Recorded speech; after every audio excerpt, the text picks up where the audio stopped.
Hello, my dear students. It was a NEET second phase, I can say re-NEET examination being conducted today. It's like a big journey, it has come to an end. A lot of struggle you have faced. It's like the first NEET was cancelled in 3rd May, and you pick all the patients and you convert that patients into a productive preparation. And now today you have faced your re-NEET or NEET phase 2, whatever I can say. And coming to the NEET re-NEET paper, it is like so far chemistry is concerned, it is like above moderate kind of paper.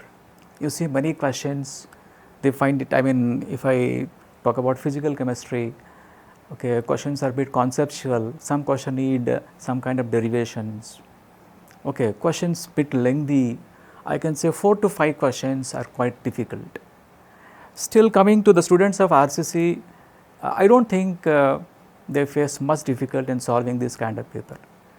It is only reason is that the kind of practice we have taken, the kind of test series we have conducted, the kind of modules we are having, the kind of DPPs we served. So these all made our students easy in attempting the re-NEET paper. Okay. And if I look into the re-NEET chemistry paper, we are just our team RCC is made the analysis. From physical chemistry, we are getting around 15 questions. From inorganic, it is 16 questions. From organic, it is 14 questions.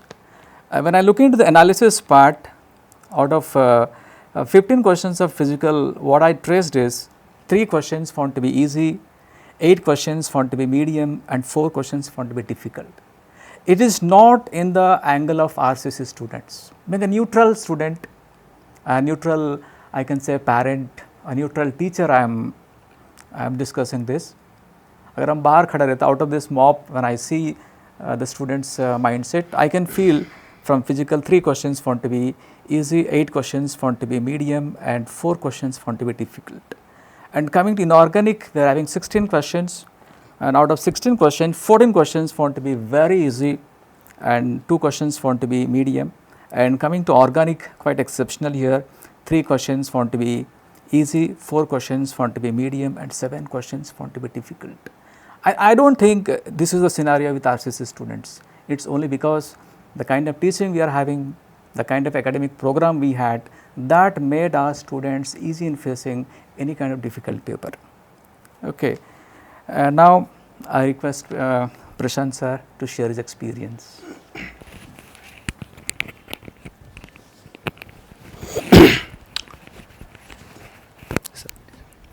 सभी को नमस्कार। बेटा I hope आप लोगों का paper अच्छे से गया होगा, ठीक है, क्योंकि मुझे ऐसा लगता है कि इस बार का जो अगर हम पेपर एनालिसिस की बात करें तो अगर मैं ऑर्गेनिक केमिस्ट्री के पॉइंट ऑफ व्यू से बात करूं, ठीक है, तो मुझे ऐसा लगता है कि नीट के एग्जाम में अब तक का सबसे बढ़िया क्वेश्चन इस बार एनटीए वालों ने डिजाइन किया था। मतलब मैं ये बोल सकता हूं कि अगर क्वालिटी वाला क्वेश्चन पेपर इस साल अगर मिला है तो उसमें बोलने में कोई गुरेज नहीं होगा, ठीक है ना। केमिस्ट्री में ऑर्गेनिक केमिस्ट्री अगर मैं बात करूं तो थोड़ा सा मुझे ऐसा दिखा है कि क्वेश्चन से हर एक चैप्टर से ऐसा कुछ वेटेज डिसाइडेड नहीं था, कोई बैलेंस क्वेश्चन नहीं पूछा गया है कि एक चैप्टर से कुछ ज्यादा ही क्वेश्चन है, कोई एक चैप्टर से बहुत कम क्वेश्चन है, बराबर है ना। तो बैलेंस नहीं मैं बोल सकता हूं क्वेश्चन पेपर बैलेंस था, लेकिन जो भी क्वेश्चन पूछा गया है वो क्वालिटी वाला क्वेश्चन पूछा गया है, ठीक है। तो एक ओवरऑल लुक की अगर मैं बात करूं ऑर्गेनिक केमिस्ट्री के रिगार्डिंग, ठीक है, तो पेपर अच्छा था। मॉडरेट से थोड़ा सा डिफिकल्ट अपन बोल सकते, पेपर इजी हम बिल्कुल नहीं बोल पाएंगे, ठीक है। और इनऑर्गेनिक केमिस्ट्री जैसा हमेशा हम आपको बोलते आ रहे क्लास के अंदर एनसीईआरटी बेस्ड था, लेकिन अगर ऑर्गेनिक केमिस्ट्री की मैं बात करूं तो एनसीईआरटी बेस्ड बिल्कुल नहीं था। आपको क्लास के अंदर जो क्लास नोट्स प्रोवाइड किया गया था, जो हम डीपीपी के क्वेश्चन सॉल्व करा करके ले चुके थे, बराबर है ना, उससे क्वेश्चन ज्यादातर आया है, ठीक है। अब मैं थोड़ा ऑर्गेनिक केमिस्ट्री में और क्या क्या पूछा गया था, ठीक है, उसके रिगार्डिंग में रिस्पेक्टेड अंकित शर्मा को हैंड माइक करता हूं। Thank you. Thank you respected sir, है ना। सभी को मेरा नमस्कार और मुझे पूरी उम्मीद है आप सब लोगों का पेपर बहुत बेहतरीन गया होगा। अगर ऑर्गेनिक केमिस्ट्री के टर्म्स में बात करूं या उसके रेस्पेक्ट में मैं बात करूं तो 14 क्वेश्चन इस बार हमको देखने को मिले, और ये मतलब कोइंसिडेंट बोल सकते हैं कि जो हमारा 3 मई का पेपर हुआ था जब भी 14 क्वेश्चन आए थे, 14 क्वेश्चन हमको देखने को मिले थे। और इस बार जो ऑर्गेनिक केमिस्ट्री है उसके अगर मैं बात करूं तो जो ऑर्गेनिक केमिस्ट्री कुछ इस तरीके से पूछी गई थी कि पूरी की पूरी कॉन्सेप्चुअल थे, और अच्छे खासे जो क्वेश्चन है 6 से 7 क्वेश्चन जो है हार्ड लेवल के थे। और अगर मैं बात करूं 3 से 4 क्वेश्चन मात्र एक बिलो एवरेज बच्चा कर सकता है, और मीडियम लेवल के क्वेश्चन की बात करूं तो वो 5 से 6 क्वेश्चन हमें देखने को मिल सकते हैं। 5 क्वेश्चन के आसपास हम मीडियम लेवल के बोल सकते हैं। इस बार जो चेंज देखने को मिला है वो चेंज क्या था कि हर बार क्या हमसे सीक्वेंशियल रिएक्शन पूछी जाती थी और प्रोडक्ट के ऊपर बात करता था। इस बार उन्होंने क्या किया है, प्रोडक्ट के बारे में उन्होंने स्टेटमेंट दिए हैं, और इस तरीके के बहुत सारे क्वेश्चन हमारी बुकलेट्स, हमारे मॉड्यूल, हमारी डीपीपी, इन सारी चीजों के अंदर दिए हुए हैं। तो जो एक स्टीरियोटाइप सेट था, एक जो पैटर्न था, एक जो सिस्टम बना रखा था, इसको चैप्टर से इतने क्वेश्चन आएंगे, ये सारी चीजें होंगी, वो टूटता हुआ दिखा है। वो कैसे टूटता हुआ दिखा है? एसडीए से क्वेश्चन नहीं देखने को मिला है, एल्कोहल फिनॉल ईथर से क्वेश्चन नहीं देखने को मिला है। 3 क्वेश्चन डायरेक्ट बायोमोलिक्यूल चैप्टर से है, नन्ना मुन्ना सा चैप्टर है, और बल्कि फिजिकल केमिस्ट्री के अंदर भी थोड़ा सा कॉन्सेप्ट बायोमोलिक्यूल का यूज किया है, डीनेचुरेशन करके प्रोटीन का।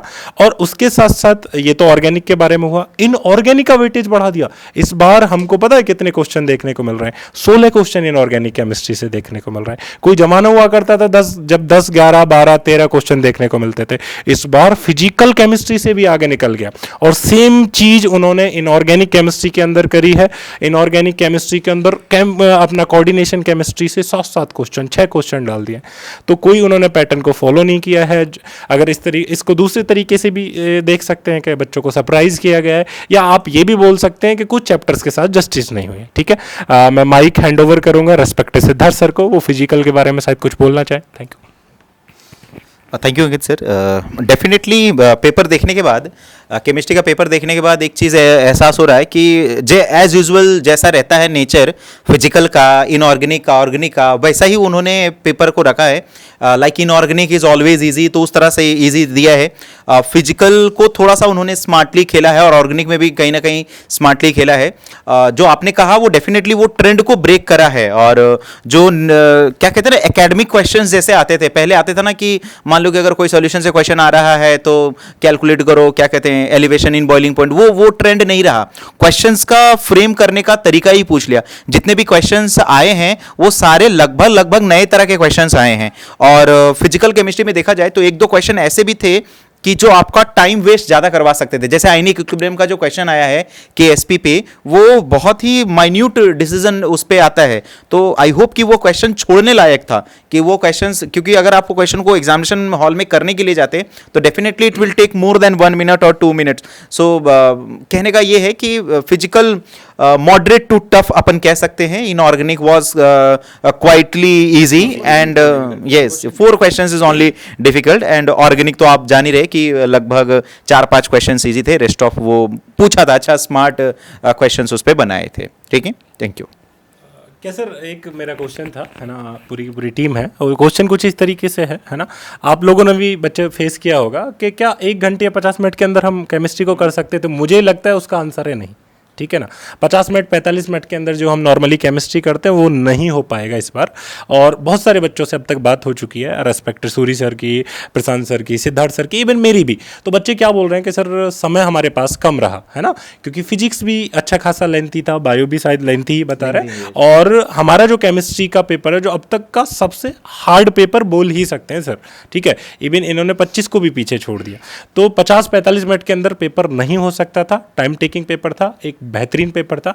ठीक है, अभी हम क्या आपके सामने जो पेपर है उसका एक एक करके एक एक क्वेश्चन को डिस्कस करेंगे, उसके सॉल्यूशन के ऊपर बात करेंगे। Thank you. Right. Hello students. Today I'll discuss the remaining questions of physical chemistry.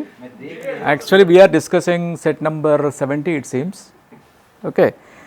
Now it's electrochemistry question and the question related to what electrode potential. Question का electrode potential question है. It is Latimer diagram based. अब यहाँ पे हमें क्या दिया? So we are given standard electrode potential for this electrode Fe+3 convert into Fe+2 at 298 Kelvin, and this is what we need to calculate here. And what we are given is, we are given E naught Fe plus 3 to Fe is given and E naught Fe plus 2 to Fe is given. Same question we have taken in the last mock test. अगर आप देखते हो वहाँ copper था, यहाँ पे iron था खाली. ये हम लोग कैसे करेंगे बताओ. अभी सारे हाफ सेल रिएक्शन लिखेंगे पहले. अब यहाँ पे Fe plus 3 है,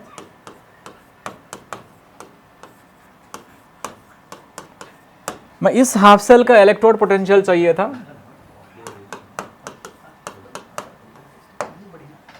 नेक्स्ट हमें क्या दिया गया, व्हाट इज गिवन इज ये Fe हमको दिया गया. मैं इसको सेकंड इक्वेशन मानता हूं. यह हमें कितना दिया मुझे बताओ. ये given to be -0.4 volt. And what else we are given here? Fe plus 2 convert into Fe. यह हमें कितना दिया मुझे बताओ. This is given to be -0.44 volt. अब हमें क्या करना पड़ेगा. इक्वेशन 2 एंड 3 यूज करके हमें इक्वेशन 1 को लाना पड़ता है. 1 कैसे लाएंगे मुझे बताओ. Equation 1 will be equals to क्या करना पड़ेगा. इक्वेशन 2 माइनस क्या करेंगे 3 करेंगे.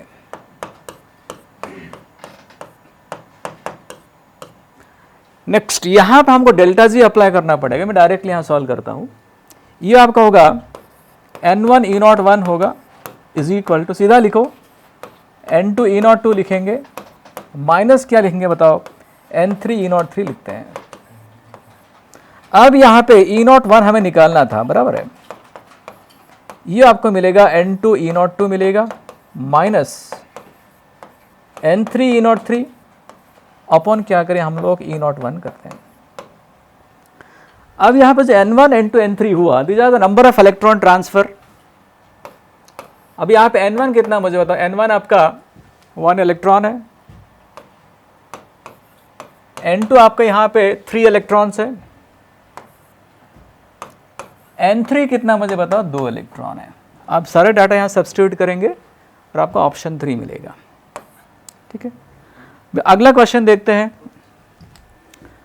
जो आपका अगला क्वेश्चन क्या था, it's a question related to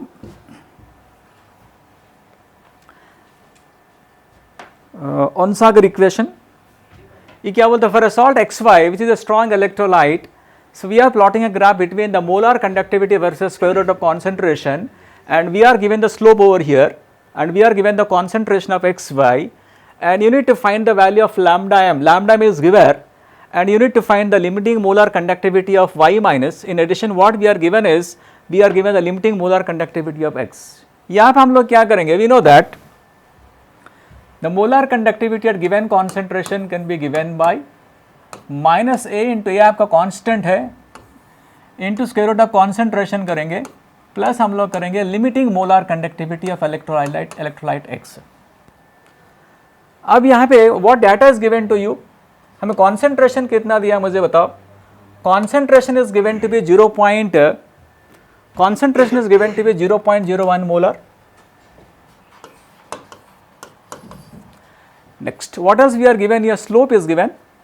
अब यहाँ पर स्लोप कितना होगा.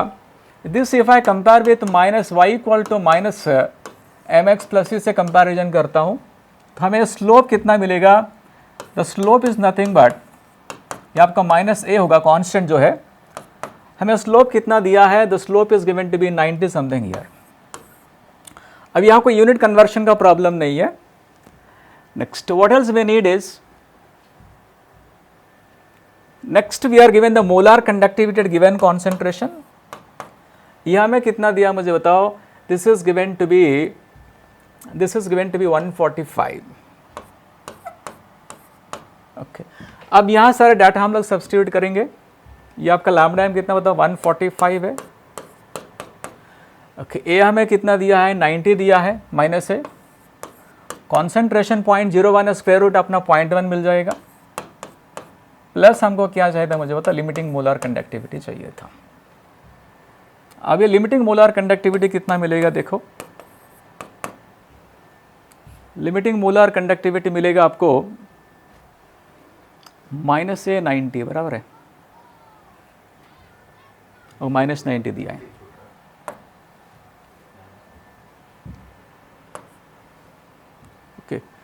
अब ये कितना मिलता है मुझे बताओ, ये 0.155 प्लस 9,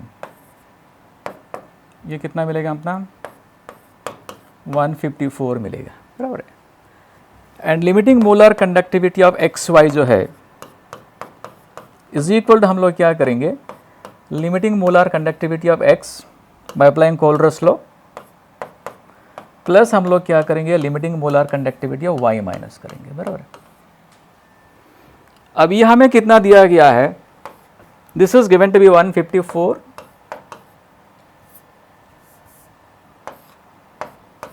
ये आपको 154 दिया गया। Next limiting molar conductivity X हमें कितना दिया, 74 दिया है, प्लस हमें निकालना है limiting molar conductivity of Y minus. Therefore यहां पे जो limiting molar conductivity of Y minus कितना मिलेगा, 154 माइनस कितना मिलता है मुझे बताओ, 74 मिलेगा। ये आपको मिलेगा कितना मुझे बताओ, 80 मिलता है। तो हम लोग ऐसे क्वेश्चन क्लासरूम में कि अपना एग्जाम्स में प्रैक्टिस किए हैं, इनडायरेक्ट क्वेश्चंस। नेक्स्ट अभी अगला क्वेश्चन देखते हैं। It's a question related about chemical kinetics, Arrhenius equation था, देखिए। So here we are given the energy of activation and you need to find the temperature at which the rate constant became E square minute inverse. So we know that ln k from Arrhenius equation is equals to minus EA by R into 1 by T plus कितना करें मुझे बताओ, ln A. Next हमें graph क्या दिया है, the graph is given to be 1 by T versus 1 by T versus हमें कितना दिया होता है, ln k दिया है। अब या when T इक्वल टू 0, अगर T 0 हो जाएगा, अगर आपका 1 by T 0 होता है, बराबर है, जब 1 by T 0 होगा तो आपका ln k will be equal to what, ln A। Therefore यहाँ पे देखो, जब यहाँ पे 1 by T 0 होता है, ये जो आपका ln k का वैल्यू होगा ये ln A को इक्वल होता है। Okay, therefore indirectly what we are given, indirectly we are given that the ln A is going to be now कितना मुझे बताओ, 6 हमको दिया गया, बराबर है। अब यहाँ पे and what else we are given here, so we are given what, energy of activation, and we need to find the temperature over here, temperature at which the rate constant became E square। okay, हम यहाँ पे k के value कितना दिया मुझे बताओ, E square दिया गया। अब यहाँ लिखेंगे ln E square, और आपने एनर्जी ऑफ एक्टिवेशन कितना दिया मुझे बताओ, एक्टिवेशन एनर्जी कितना दिया, 6.64 दिया है।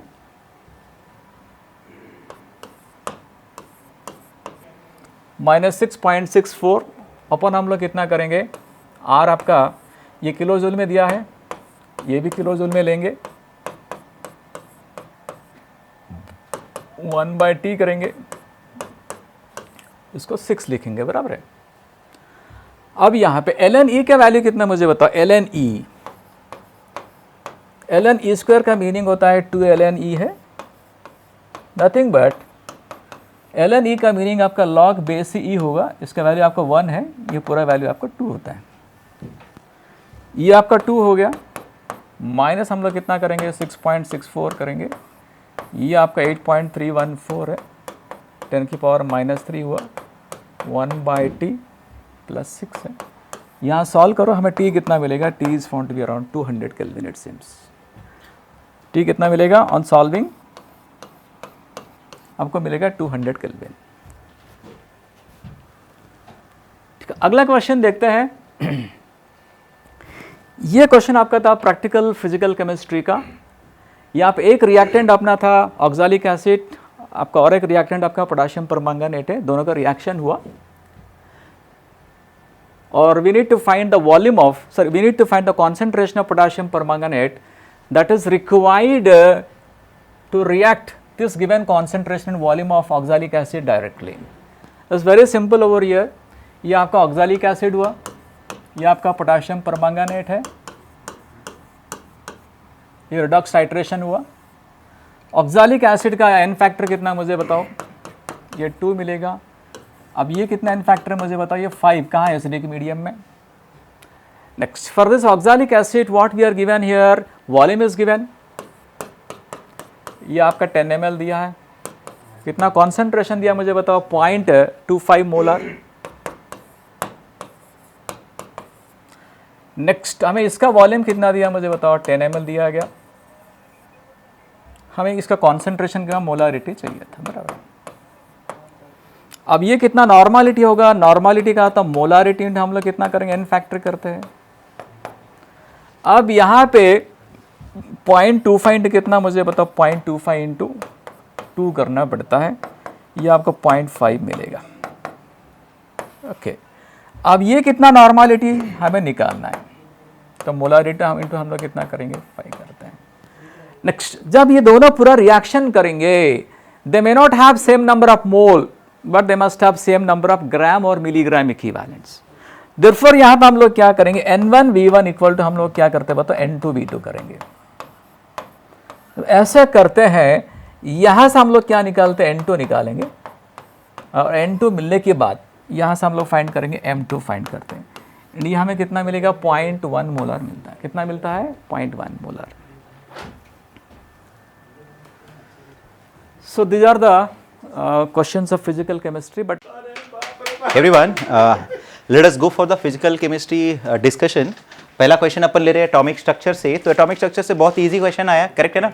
नोड से आया, कर्व से आया, जिस कर्व को आप बार बार रट्टा मारते हो, करेक्ट है ना. तो इस क्वेश्चन को अगर हम देखें तो क्या कह रहा है, plots orbital wavelength against distance, है ना. The figure represents to radial node. देखना, नोड कहने का मतलब ये हुआ कि जहां साई स्क्वायर का वैल्यू क्या होगा, 0. अगर साई स्क्वायर 0 है तो साई का भी वैल्यू क्या होगा, 0. तो 2 बार साई का वैल्यू क्या होना चाहिए, 0 होना चाहिए. तो कर्व देखो कहां 0 है, एक बार भी नहीं है, 1s का कर्व है, करेक्ट है ना. यहां पे भी देखो तो यहां पे कितने बार 0 है, एक बार 0 है. उसके बाद तो कर्व ऐसे करके ऐसे चला जाता है, इसमें आई होप आपको याद होगा, ठीक है ना. और यहां पे देखे तो 2 नोड्स आ रहे, बस, और क्वेश्चन खत्म, ठीक है. So that is the answer is what, C. मतलब आई मीन सी वाला ऑप्शन कौन सा, 4. तो 4th आंसर होगा, करेक्ट है. Quite easy questions. चलो नेक्स्ट देखते हैं. ये थर्मोडायनेमिक्स का क्वेश्चन है, और बहुत ही अच्छा क्वेश्चन थर्मोडायनेमिक्स से दिया, करेक्ट है ना. स्मार्ट क्वेश्चंस दिया. एक्चुअल में ये जो कर्व है ये कार्नोट साइकिल का है. तो आप बोलोगे कि सर कार्नोट साइकिल तो हमें पढ़ना ही नहीं था. हाँ ठीक है भाई, नहीं पढ़ना था, लेकिन तुम्हें नॉर्मल थर्मोडायनेमिक्स के जैसा ये क्वेश्चन सॉल्व कर सकते हो. तो देखो ना, जो कर्व है वो कैसा है, ऐसा कर्व है, ठीक है. तो ये कर्व एक एडियाबेटिक का है और एक कैसा है, आइसोथर्मल का है. तो आपको यही पहचानना है कि इसमें से कौन सा एडियाबेटिक है और कौन सा आइसोथर्मल का है. तो यहां का टेम्परेचर और यहां का टेम्परेचर सेम है, तो कौन सा प्रोसेस आएगा, ऑफ कोर्स आइसोथर्मल प्रोसेस आएगा. फिर यहां से एडियाबेटिक, और फिर ये आइसोथर्मल, और फिर क्या ये एडियाबेटिक, करेक्ट है. तो पहला ऑप्शन अगर अपन देखें तो समेशन ऑफ वर्क डन कितना बता रहा है, 0. ये तो 100% गलत बता रहा है. पूरी थर्मोकेमिस्ट्री पढ़ने के बाद कम से कम आपको इतना आइडिया लग चुका है कि समेशन ऑफ वर्क डन तो साइक्लिक प्रोसेस में 0 नहीं होता. क्यों, इसके 2-3 रीजन है. पहला रीजन तो ये है कि ये पाथ फंक्शन होता है, तो पाथ फंक्शन साइक्लिक प्रोसेस में 0 होने वाला नहीं. और हमने 1000 बार पढ़ा है, हमारे टीचर ने 1000 बार ये बताया है कि area under PV curve is what, work done. तो ये एरिया वर्क डन होगा, तो नेट तो 0 नहीं होने वाला है, करेक्ट है. तो अपन बात करते हैं कि ये ऑप्शन बोला W1 plus W2 equal to इतना. तो मतलब W1 हमें कैलकुलेट करना है, आइसोथर्मल प्रोसेस का वर्क डन कैलकुलेट करना है. तो आइसोथर्मल प्रोसेस का वर्क डन क्या होता है, minus nRT ln V2 by V1 होता है, करेक्ट है ना, V2 by V1. तो जरा देखते हैं, work done in first process निकालते हैं. नंबर ऑफ मोल्स 1 है, तो -1. R का वैल्यू R रखने के लिए बोला है, 2 रखने के लिए बोला है, 2 रखा है ऑप्शंस में अगर अपन देखें, ठीक है. और टेम्परेचर फर्स्ट प्रोसेस में कितना है, 1 है, तो अपन कितना लेंगे, T1 है ना, ln V2 by V1. यहां का वॉल्यूम V2 और वहां का volume V1, so V2 by V1. तो ये आ गया मेरा पहला, that is W1 equals to -2 T1 ln V2 by V1, correct है. W2 तो पूछा ही नहीं है, W3 पूछा है, तो W3 अपन देख लेते हैं. सो W3 में फिर से वही फॉर्मूला लगेगा, दैट इज -nRT, ठीक है, ln V2 by V1, correct है. So number of moles again same 1 ही रहेगा, R को वैल्यू R ही लेना है. टेम्परेचर हमारा यहाँ पे T3 है, तो ना वहां भी T3 है, तो यहां भी T3 है. सो टेम्परेचर अपन कितना लेंगे, T3 ln, ठीक है, ln, ठीक है. Final volume upon initial volume, final volume कितना है, V4, और इनिशियल कितना है, V3. So that will be equal to V4 divided by V3. और इन दोनों को W1 प्लस W3 करेंगे तो यही मैग्नीट्यूड आने वाला. सो that's why the answer is this, ठीक है. नेक्स्ट है W2 प्लस W4 कभी भी delta H2 minus delta H4 के बराबर नहीं होगा, तो वो गलत ऑप्शन है। W1 W2 ये आइसोथर्मल प्रोसेस का वर्क डन बता रहा है, तो वो भी रॉन्ग है, ठीक है। तो I hope the question was quite easy, थोड़ा देखने में डरावना था बट ये क्वेश्चन इजी था, करेक्ट है। हाँ, ये क्वेश्चन है 2 moles of an ideal gas undergo free expansion, free expansion जा रहा है, ठीक है ना। फ्री एक्सपेंशन देखते ही दिमाग में हिट करना चाहिए पी एक्सटर्नल कितना, 0, करेक्ट है। और पी एक्सटर्नल अगर 0 होगा तो उसके चक्कर में वर्क डन कितना हो जाएगा, 0। लेकिन वहां पे हमें पूछ रहा है entropy change of system and surrounding. Yes, it's a quite very good question, ठीक है। तो सिस्टम का वर्क डन निकालने के लिए हमारे पास फॉर्मूला होता है NCV ln T2 by T1 plus NR ln V2 by V1। Temperature में उल्टा करो मैं, V2 by V1, ठीक है। नाउ टेम्परेचर में कोई चेंज नहीं आ रहा है, इसलिए अपन इसको क्या बोलेंगे, आइसोथर्मल। और आइसोथर्मल होने के वजह से ये वैल्यू कितना आ जाएगा, 0। सो अगर डेल्टा एस सिस्टम की बात की जाए तो कितना आ जाएगा, N 2 मोल। यस, R का वैल्यू R ही रखना है, नहीं 2.303 रखना है। अच्छा, ln को log में कन्वर्ट करने के लिए उन्होंने किया, ठीक है। तो अपन जरा ln को log में कन्वर्ट कर लें, log में कन्वर्ट करेंगे तो 2.303, n का वैल्यू 2, R को R ही रखा है शायद, ठीक है ना। ln V2 बताओ 100 डिवाइडेड बाय 10, तो ln अब कहां रहेगा, अब तो log हो जाएगा, ठीक है। सो log 10 का वैल्यू कितना हो जाएगा, 1, ठीक है। सो मल्टीप्लाई कर कितना होगा, 4.606 R। कोई है क्या ऑप्शन, डेल्टा एस सिस्टम का इधर है, डेल्टा एस सिस्टम इधर भी है, ठीक है। सराउंडिंग का कितना चेंज होगा, ठीक है ना, एंट्रोपी चेंज निकालते हैं, डेल्टा एस सराउंडिंग। तो डेल्टा एस सराउंडिंग कितना होगा, Q surrounding divided by temperature, correct है। और क्यू सराउंडिंग को हम लोग क्या लिख सकते हैं, minus Q system divided by what, temperature, सही है। तो अगर क्यू सिस्टम हम निकालने की कोशिश करें, ठीक है, तो जरा थोड़ा सा समझना है कौन सा प्रोसेस, फ्री एक्सपेंशन। तो पी एक्सटर्नल कितना, 0। पी एक्सटर्नल 0 होने के वजह से वर्क डन कितना, 0। और आइसोथर्मल एक्सपेंशन है तो डेल्टा टी इक्वल टू कितना, 0। Okay, so delta T equal to 0 होगा तो चेंज इन इंटरनल एनर्जी कितना हो जाएगा, 0। अगर हम फर्स्ट लॉ ऑफ थर्मोडायनेमिक्स लगाएं, ठीक है, फर्स्ट लॉ ऑफ थर्मोडायनेमिक्स लगाएं तो change in internal energy equal to Q plus W। P external 0 होने की वजह से वर्क डन कितना आ गया, 0। चेंज इन इंटरनल एनर्जी कितना, 0। तो हीट भी कितना आ गया, 0। मतलब सिस्टम सराउंडिंग के साथ कितना हीट लॉस या गेन कर रहा है, 0। मतलब क्यू सिस्टम ही कितना है, 0 है। तो अगर क्यू सिस्टम 0 होगा तो 0 डिवाइडेड बाई टी, तो क्यू डेल्टा एस सराउंडिंग कितना आ जाएगा, 0 आ जाएगा, ठीक है। तो जो ऑप्शन में डेल्टा एस सराउंडिंग 0 होगा और डेल्टा एस सिस्टम ये 406 वाला आएगा, वही आंसर होगा। तो पहला ही दिख रहा है, so the answer is what, first, ठीक है। नेक्स्ट क्वेश्चन देखते हैं, a protein undergo reversible thermal denaturation, ठीक है ना। ये क्वेश्चन ना, ये थोड़ा सा क्या कहते हैं, एनटीए जो है वो नीट के क्वेश्चंस का फ्लेवर चेंज कर रहा है आजकल, टेस्ट चेंज कर रहा। देखने के लिए तो क्वेश्चन क्या कहते हैं, बायो का लग सकता है या फिर क्या कहते हैं, बायोमोलिक्यूल्स का लग सकता है, बट एक्चुअल में ये क्वेश्चन बिलोंग कर रहा है थर्मोडायनेमिक्स को। तो आप ना इस क्वेश्चन को देख करके डरना मत, ठीक है, जैसा बोल रहा वैसा करना। और जब आप लास्टली पहुंचोगे तो पता चला ये क्वेश्चन तो बहुत ही सिंपल था, कैसे जरा दिया, और डेटा भी मस्त सेट करके दिया इसने, ऊपर डराया है बट डेटा बहुत इजी सेट करके दिया। देखते हैं अपन क्या कह रहा है question. A protein undergo reversible thermal denaturation, है ना, रिवर्सिबल थर्मल, ये जरा होल्ड करना क्योंकि ये हमारे थर्मोडायनेमिक्स के लिए फेवरेबल होगा। डीनेचुरेशन, डीनेचुरेशन आपने बायो में बार बार पढ़ा, आपके लिए डीनेचुरेशन कोई बड़ा बात नहीं है। From its initial state N to denaturation state D according to this, मतलब कोई रिएक्शन हो रहा है डीनेचुरेशन प्रोसेस जहां एन टू डी जा रहा होगा, कुछ अपने को क्या लेना देना, देखते हैं ना अपन कैसे बनता है क्वेश्चन, ठीक है। Now at 60 degree Celsius temperature, तो अपन टेम्परेचर कितना ले लेंगे, 60 डिग्री सेल्सियस ले लेंगे। The concentration of both N and D are equal at equilibrium, मतलब दोनों का कंसेंट्रेशन अगर सेम है, मतलब इक्विलिब्रियम कांस्टेंट का वैल्यू कितना होगा, 1 होगा। अगर यूज होगा तो अपन इसका यूज करेंगे आगे, ठीक है। Are equal at equilibrium and the standard enthalpy change, है ना, डेल्टा एच हमें दे दिया, कितना दे दिया डेल्टा एच, 666, है ना, किलो जूल में है, ध्यान रखना। और परमोल भी है क्या, किलो जूल परमोल, हाँ परमोल भी, ठीक है। The standard entropy change kilo joule में पूछ रहा हमें of the protein upon the denaturation, ठीक है। देखते जरा, तो याद करना डेल्टा एस जो होता है वो डेल्टा एच बाई टी हो जाएगा। जैसे आपने क्या कहते हैं, entropy of fusion, entropy of sublimation, entropy of क्या कहते हैं मेल्टिंग वगैरह, बहुत सारे प्रोसेस, फिजिकल प्रोसेस का पढ़ रखा ना, वही लगना है यहाँ पे। तो जरा डेल्टा एच की बात करते हैं, कितना, 666, है ना, किलो जूल पर मोल।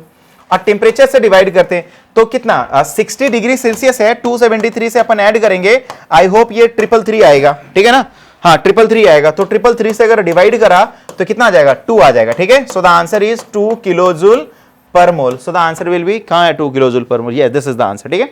ये 2000 मत आंसर टिक करना, क्योंकि हमको आंसर केस में पूछा है किलो जूल में, 2000 आंसर होगा जब जूल होगा, करेक्ट है। So right answer is what 2 kilo joule per mole, ठीक है।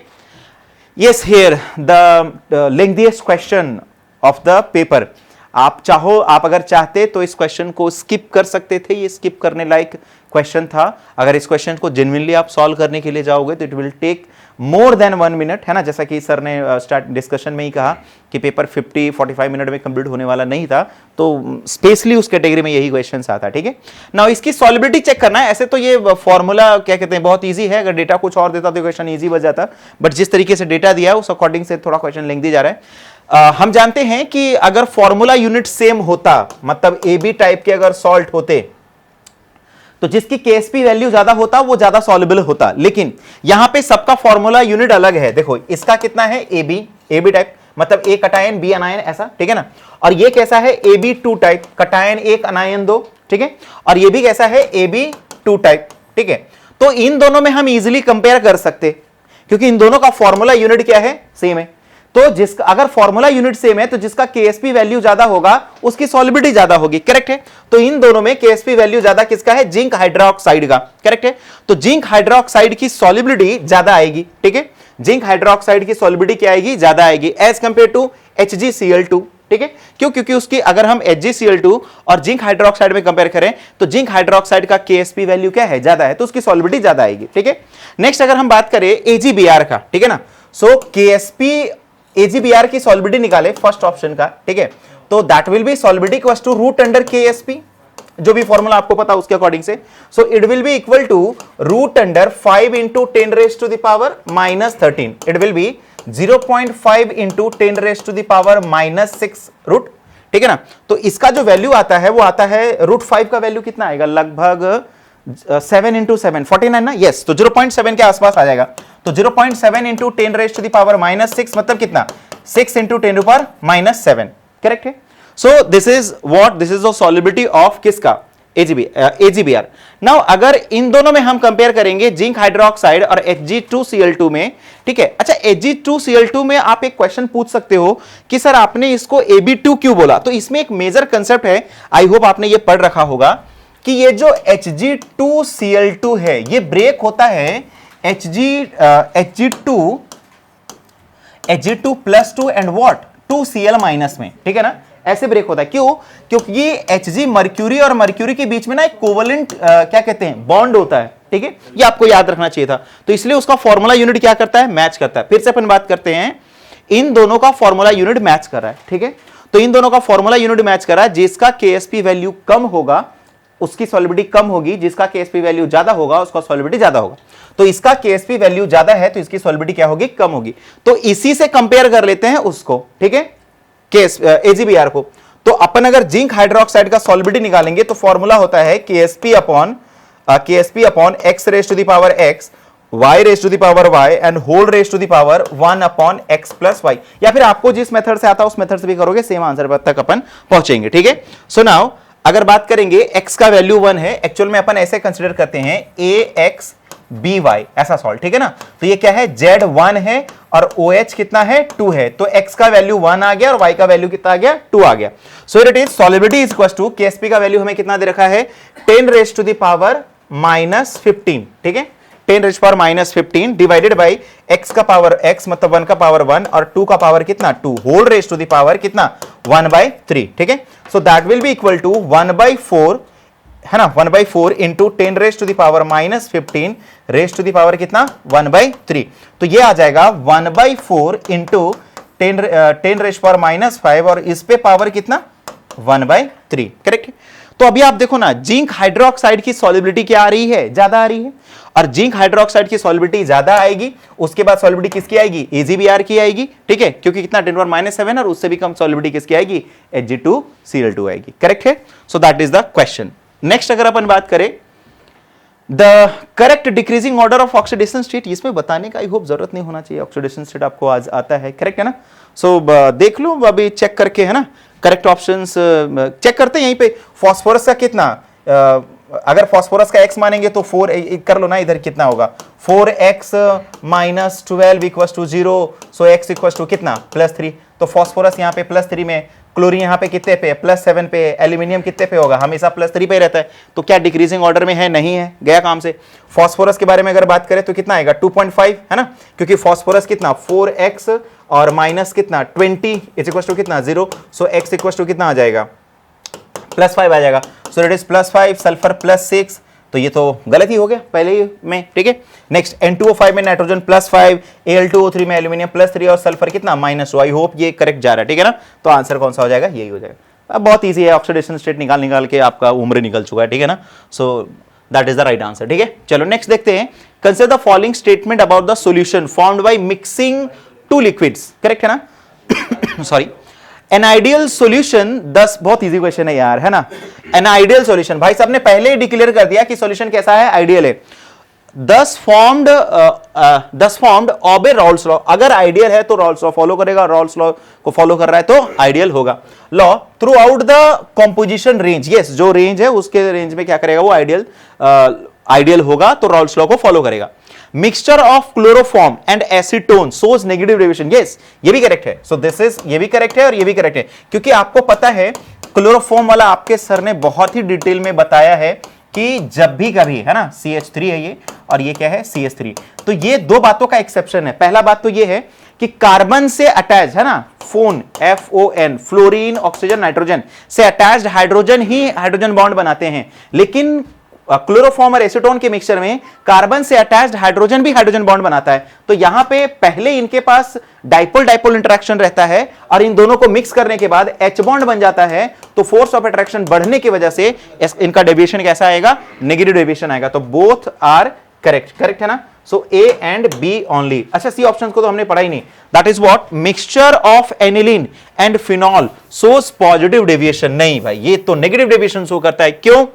क्योंकि फिनॉल और एनिलीन को जब आप मिक्स करते हो तो समझना, इसमें भी H बॉन्ड है पहले से और इसमें भी H बॉन्ड है पहले से, लेकिन इन दोनों को जब हम मिक्स करते हैं तो best possible strongest hydrogen bond बनता है, इसलिए डेविएशन कैसा आता है, नेगेटिव। मतलब ऑक्सीजन और वो हाइड्रोजन बॉन्ड कौन सा बनता है, ऑक्सीजन से अटैच हाइड्रोजन और नाइट्रोजन का लोन पेयर, करेक्ट है ना।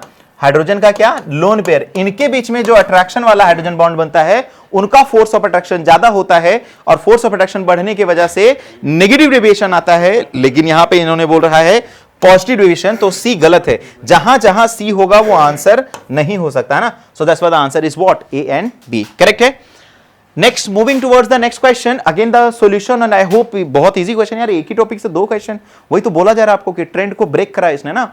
अभी तक हम लोग क्लास में ये बोलते आ रहे थे कि सॉल्यूशन क्या कहते हैं ना, कि ज्यादातर क्वेश्चन जो आएगा वो कॉलिगेटिव प्रॉपर्टी से आएगा, but you are observing that एक ही टॉपिक से, formation of the ideal solution से 2 क्वेश्चंस आ गए, करेक्ट है ना। देखते हैं जरा क्या कह रहा है question. Assertion, for an ideal solution formed by mixing 2 liquids P and Q, delta ideal है तो डेल्टा H 0 होगा, डेल्टा V मिक्स 0 होगा, करेक्ट है ना। यस, ये करेक्ट है।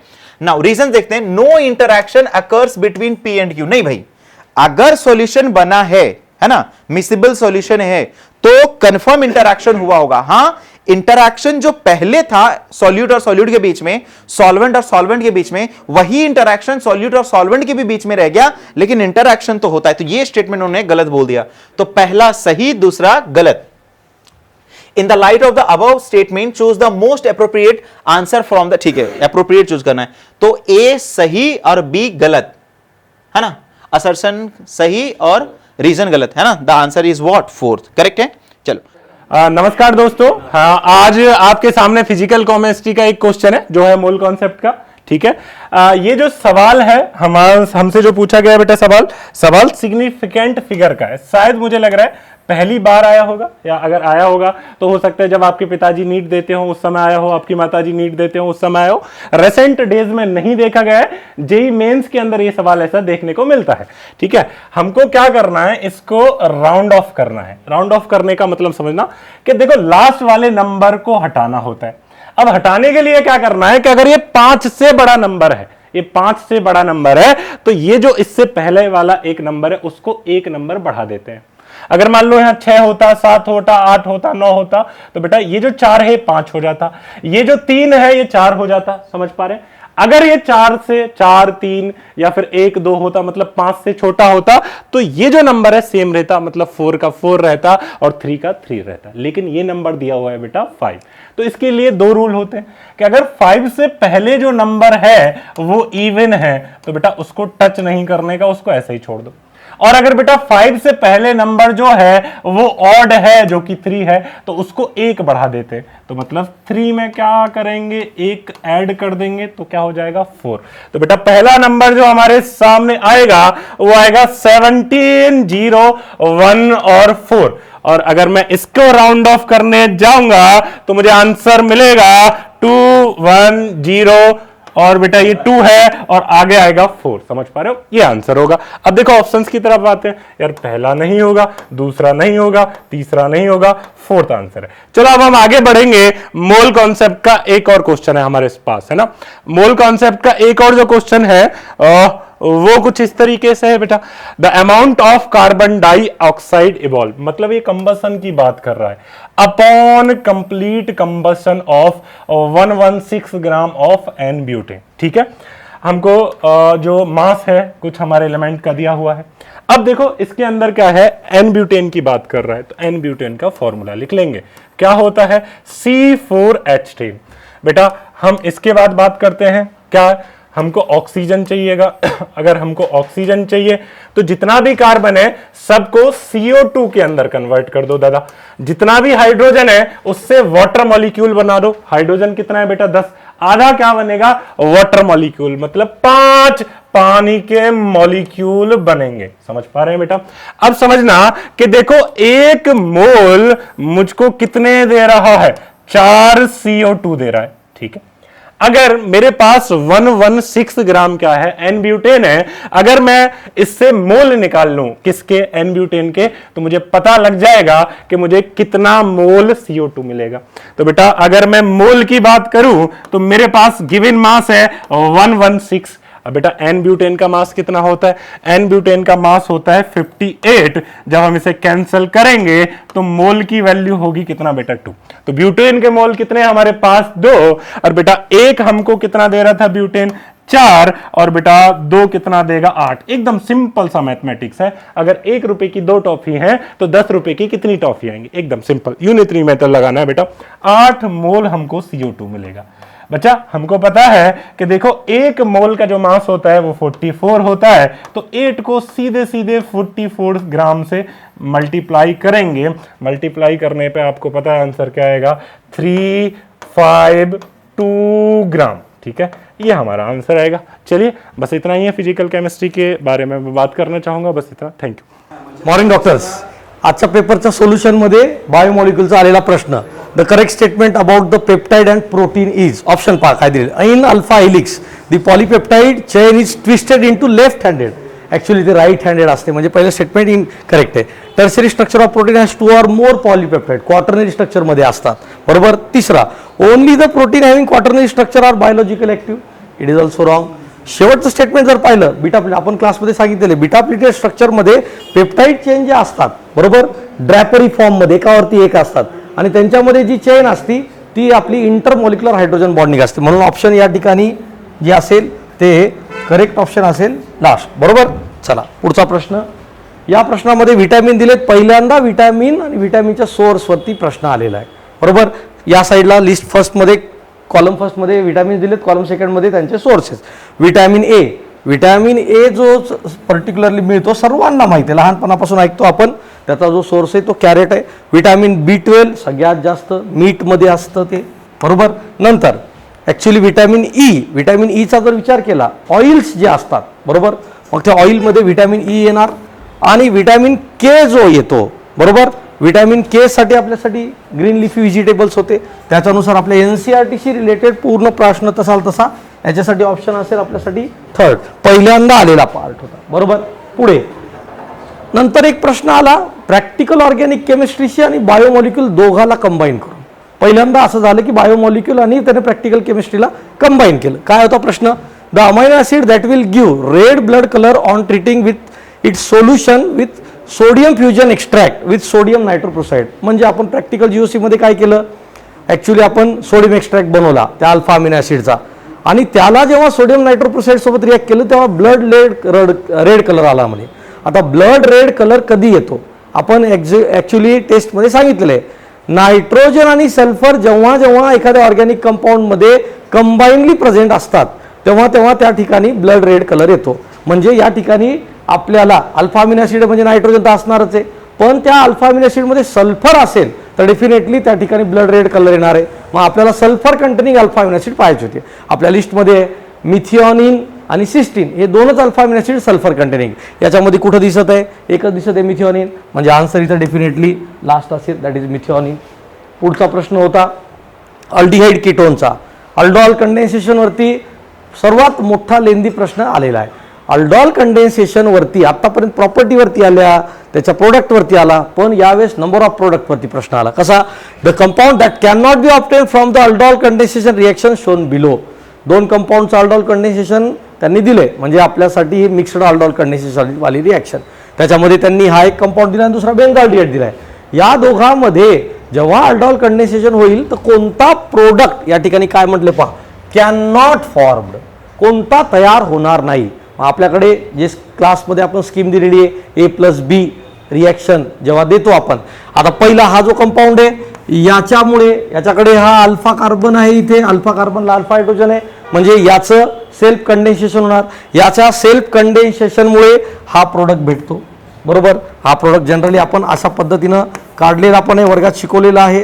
हा पहा या ठिकाणी, आणि हे जे स्ट्रक्चर आहे थोडं अशा पद्धतीने दाखवलं, हे डबल बॉन्ड आणि हा इथं बॉन्ड बनेल, तर हे जे स्ट्रक्चर आहे हा बनलेला आहे बरोबर. दुसरा हे जे स्ट्रक्चर आहे हा टिपिकली जो कंपोनंट होता बेंझाल्डिहाइड सोबत जेव्हा पण रिॲक्शन होईल, हा जो प्रोडक्ट होता, इथलचे दोन्ही हायड्रोजन काढले, वॉटर बाहेर पडला, तर डेफिनेटली हा जो प्रोडक्ट होता अशा पद्धतीचा बनतो.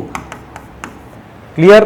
तर हा जो प्रोडक्ट होता हा फर्स्ट ऑप्शन होता त्या ठिकाणी बरोबर, आणि याचाच त्यांनी एक दुसरा आयसोमर इथे पण बनवलेला आहे, म्हणजे या ठिकाणी फर्स्ट प्रोडक्ट भेटतो, थर्ड भेटतो बरोबर, आणि हा तर सेल्फ कंडेन्सेशन झालेला. हा जो प्रोडक्ट दिसत आहे हा प्रोडक्ट अल्डॉल कंडेन्सेशनमध्ये बनतच नाही बरोबर. आणि त्यांनी तेच विचारले की पुढील पैकी कोणता प्रोडक्ट या दोघाच्या अल्डॉल कंडेन्सेशनमध्ये बनणार नाही, that is option second will be answer. चला पुढचा प्रश्न परत अल्डिहाइड कीटोन टॉपिकचाच होता. Consider the following reaction and choose the correct option. टोलिनला त्यांनी ऑक्सिडाइज केले CrO2Cl2 कार्बन डायसल्फाईडच्या प्रेझेन्समध्ये. तुम्हालाही माहिती आहे त्याचा हायड्रोलिसिस झाल्यानंतर या ठिकाणी भेटणारा जो प्रोडक्ट असतो तो बेंझाल्डिहाइड असेल ना, बेंझाल्डिहाइड. आता त्यांनी काय विचारले, करेक्ट ऑप्शन चूज करा. काय म्हणत आहे, हा जो बनलेला प्रोडक्ट आहे त्याचं एन्युमरेशन केले P, आणि त्यांनी काय म्हणले हा P बनतो म्हणे बाय द हायड्रोजिनेशन ऑफ बेंझाइल क्लोराईड. म्हणजे हा जो बेंझाल्डिहाइड आहे हा बेंझाल्डिहाइड परत बनतो म्हणे. कसा बनतो म्हणे, जेव्हा तुम्ही बेंझॉइल क्लोराईडला हायड्रोजिनेट करता पॅलाडियम आणि बॅरियम सल्फेटच्या प्रेझेन्समध्ये बरोबर, तेव्हा सुद्धा बेंझाल्डिहाइड बनतो म्हणे. बनतो, यस सर बनतो. म्हणून पहिलं स्टेटमेंट करेक्ट आहे आणि ते स्टेटमेंट करेक्ट असेल option. On treating compound P with saturated NaCO3. आता सोडियम बायकार्बोनेटची रिॲक्शन कार्बोक्सिलिक ॲसिड सोबत होती, म्हणजे ही ऑप्शन जी आहे सोडियम बायकार्बोनेट रिॲक्शन होत नाही, म्हणजे सेकंड स्टेटमेंट रॉंग आहे. Third, compound P can be prepared by treating benzene with anhydrous AlCl3. आता जेव्हा आपण बेन्झिनची रिॲक्शन ॲसिटाईल क्लोराईड सोबत केलेली असेल बरोबर, तर AlCl3च्या प्रेझेन्समध्ये ॲसिटोफिनोन भेटतो आपल्याला.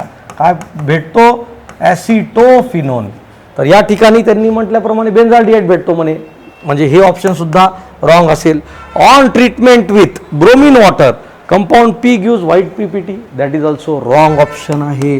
म्हणजे या ठिकाणी पहिलंच स्टेटमेंट करेक्ट आहे की बेन्झाल्डिहाइड हा बेन्झॉइल क्लोराईडचं रिडक्शन केल्यावरती सुद्धा पॅलाडियम आणि बॅरियम सल्फेटच्या प्रेझेन्समध्ये डेफिनेटली भेटतो. So option will B first answer. पुढचा प्रश्न अल्डिहाइड कीटोनचाच आहे. काय आहे प्रश्न पहा. For the following reaction sequence choose the correct option. त्यांनी काय विचारले पहा. पहिल्यांदा बेन्झिनची रिॲक्शन केली त्यांनी. बेन्झिनची रिॲक्शन केली ॲसिटाईल क्लोराईड सोबत, बरोबर. ॲसिटाईल क्लोराईड घेतला AlCl3च्या प्रेझेन्समध्ये. तर बॉईज या ठिकाणी आपल्याला ॲसिटोफिनोन मिळाला. कोण मिळाला? ॲसिटोफिनोन. आता त्याच्या खाली NaOCl घेतलाय. हा अनकॉमन रिएजंट आहे, नेहमी असा दिसत नाही, बरोबर. आपण NaOH आणि हॅलोजन लिहितो. हॅलोफॉर्म टेस्ट आहे ही. कोणती टेस्ट आहे? Haloform test. आणि हॅलोफॉर्म टेस्ट आपण मिथिलच्या प्रेझेन्ससाठी यूज करतो. तर या पर्टिक्युलर ॲसिटोफिनोनची reaction sodium oxychloride, sodium hypochloride सोबत रिॲक्शन केल्यानंतर या ठिकाणी हा जो CH आहे तो कन्वर्ट होईल CHCl3 मध्ये. आणि हा जो बाकीचा पार्ट आहे तो ॲसिडमध्ये कन्वर्ट होतो, सोडियमचा सॉल्ट, सोडियम बेन्झोएट, बरोबर. मग मी काय करतो, याला एन्युमरेट करतो P आणि याला एन्युमरेट करतो Q. आता तुम्हाला P आणि Q विचारले. Both P and Q are carbonyl compound, wrong. पुढे if P is sodium salt of carboxylic acid, Q is primary alcohol, that is also wrong. पुढे P and Q are aromatic, chloroform कुठे aromatic आहे. पण last option मध्ये clarification कशा पद्धतीने दिलं पहा.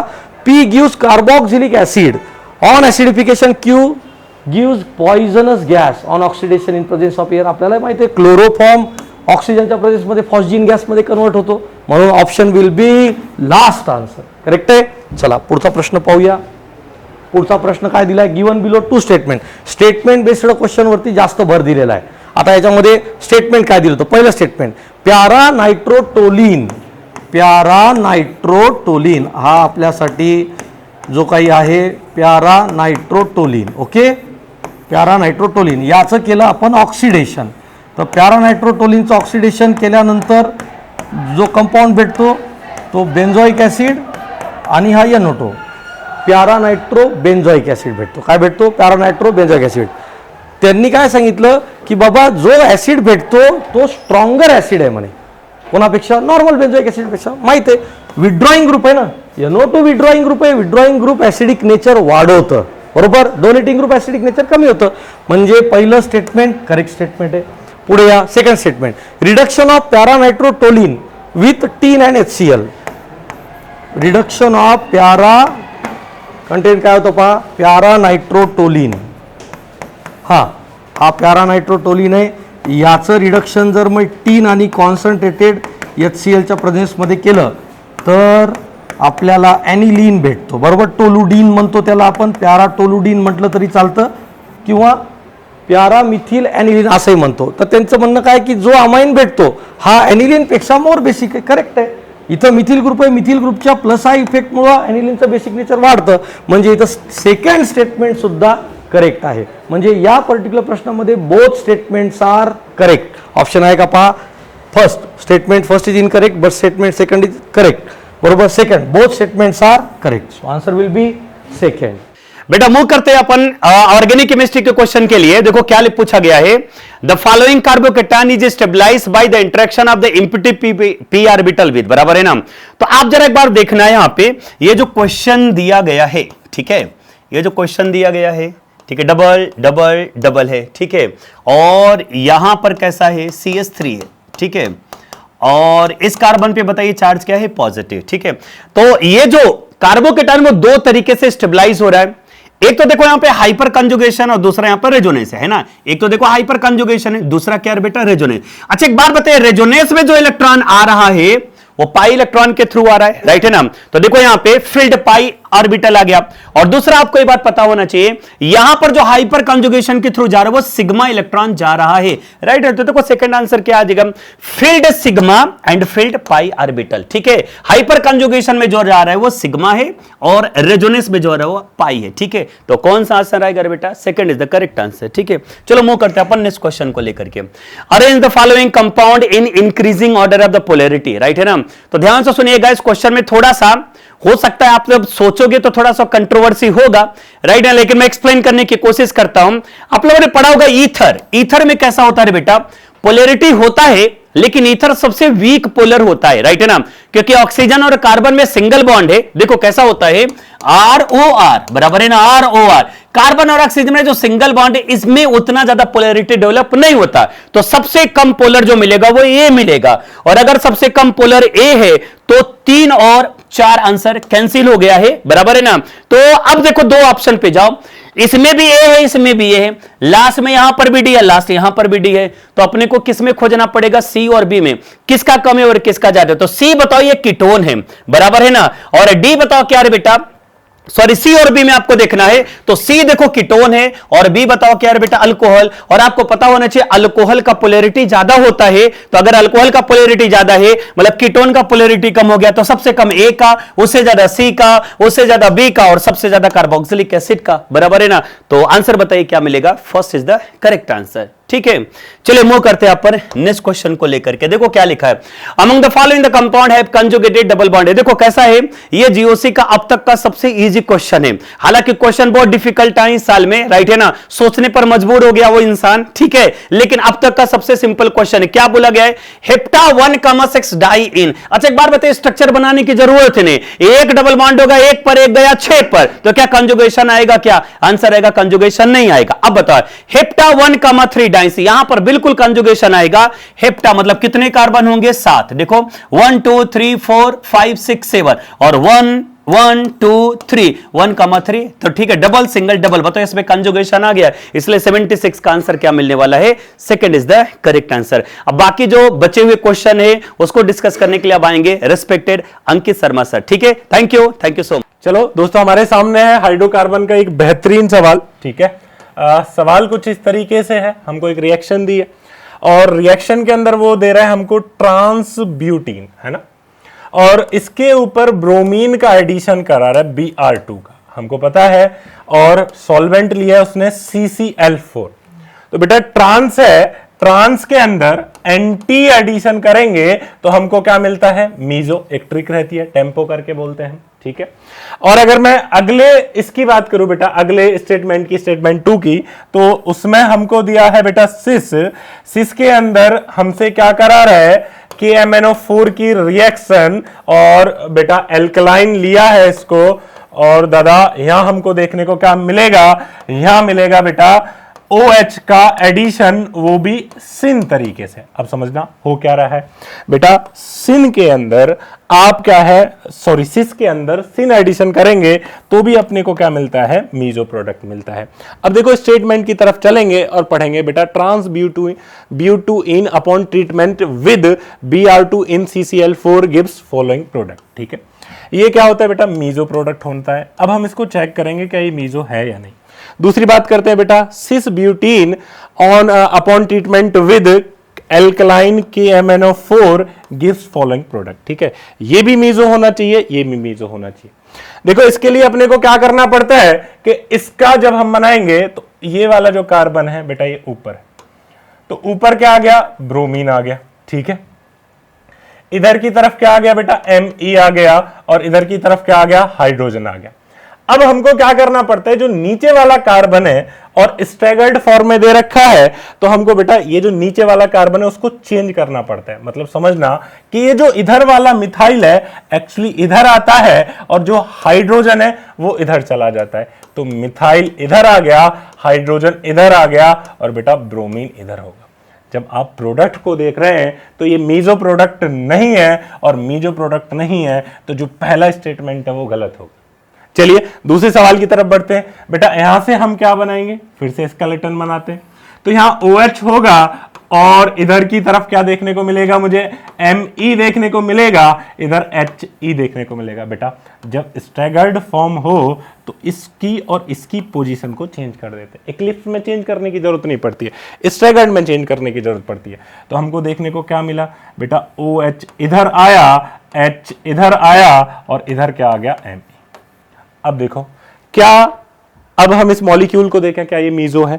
मीजो बनाने के लिए हम इसको चेंज करने की कोशिश करेंगे। बेटा इस सेंटर पे चेंज कर लीजिए, आप इस पोजीशन को इससे चेंज कर लीजिए, और जब OH इधर आ जाएगा, H इधर आ जाएगा, एक चेंज हुआ। और बेटा OH को Me की जगह ले आइए, Me को OH की जगह ले आइए, तो आपको प्लेन ऑफ सिमेट्री मिल जाएगी। और जो प्रोडक्ट मिलेगा दो चेंज के बाद वो कुछ ऐसा दिखेगा। कैसा दिखेगा? यहाँ पे OH है बेटा, यहाँ पे OH है, इधर क्या आ गया है? Me आ गया है, इधर Me आ गया है, इधर H आ गया है, इधर H आ गया। यहाँ प्लेन ऑफ सिमेट्री आ गई है। कौन सी दो चेंज? फिर से बताता हूँ बेटा, H और OH की पोजीशन एक बार चेंज करी, और बेटा यहाँ जो OH आया है और Me, इन दोनों को चेंज कर देंगे। इवन चेंज पे कॉन्फ़िगरेशन चेंज नहीं होता है। यहाँ प्लेन ऑफ सिमेट्री मिल गया, मीजो कंपाउंड मिल गया, स्टेटमेंट 2 सही है, पहला स्टेटमेंट गलत है। इस तरीके से हम देखेंगे तो हमारा पहला आंसर चला जाएगा। One of the best question, बेहतरीन सवाल था ये ऑर्गेनिक केमिस्ट्री का। चलिए आगे बढ़ते हैं। एकदम आसान सा प्यारा सा नन्हा सा सवाल है बेटा। देखो ये ग्रिग्नार्ड रीजेंट है, कार्बन के ऊपर पार्शियल पॉजिटिव होगा, और ये जो हाइड्रोजन लगे हैं इसके ऊपर क्या होगा बेटा? Partial positive. कुछ नहीं करना है, नेगेटिव पॉजिटिव। ठीक है, ये वाला पार्ट इसके साथ चला जाएगा, जो हमको प्रोडक्ट मिलेगा 6 मेंबर रिंग से MgBr हट के हाइड्रोजन लग जाएगा। ठीक है, फर्स्ट ऑप्शन अपना आंसर हो जाएगा, सिंपल सा। एसिडिक हाइड्रोजन से जो ग्रिग्नार्ड की रिएक्शन होती थी, मैं आपको याद दिला दूं क्या होता था बच्चा। जैसे ये RMgX है, ठीक है, R के ऊपर पार्शियल नेगेटिव, Mg के ऊपर पार्शियल पॉजिटिव। जैसे ही इसको H पॉजिटिव दिखता था, मतलब एसिडिक हाइड्रोजन दिखता था, ये सीधे क्या बनाता था? एल्केन बनाता था। ठीक है, हमारा फर्स्ट आंसर होगा।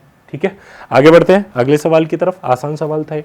अगला सवाल है बच्चा रिडक्शन के। ऐसे बहुत सारे क्वेश्चन हमने देखे हैं, पहले देख चुके हैं, इवन क्लास के अंदर और बहुत सारे मीडियम्स के अंदर। ठीक है बच्चा, हम ए के ऊपर बात करते। ए बेटा रिडक्शन कर रहे हैं, रिडक्शन पे क्या मिलेगा?